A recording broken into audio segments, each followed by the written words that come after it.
2003లో Gemini టీవీలో రాత్రి 8 గంటలకు ప్రసారమైన సీరియల్ 'చక్రవాకం'. ఈ సీరియల్ ఎంత హిట్ అయిందో మనం ప్రత్యేకంగా చెప్పక్కర్లేదు. అలాగే 'మొగలి రేకులు' సీరియల్ కూడా అంతే హిట్ అయింది.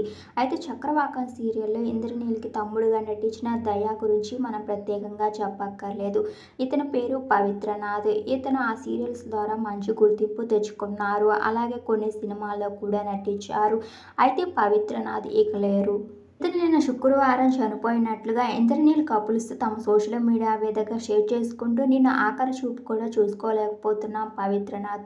నీ ఆత్మకు శాంతి కలగాలని మేము కోరుకుంటున్నామంటూ పోస్ట్ చేశారు. గతంలో ఈయన భార్య ఈయనపై ఆరోపణలు కూడా చేశారు. అయితే పవిత్రనాథ్ చావుకి కారణాలు తెలియాల్సి ఉంది. ఈ విషయం తెలుసుకున్న ఆయన ఫ్యాన్స్ అయితే ఐ మిస్ యూ దయా గారంటూ పోస్ట్ చేస్తున్నారు.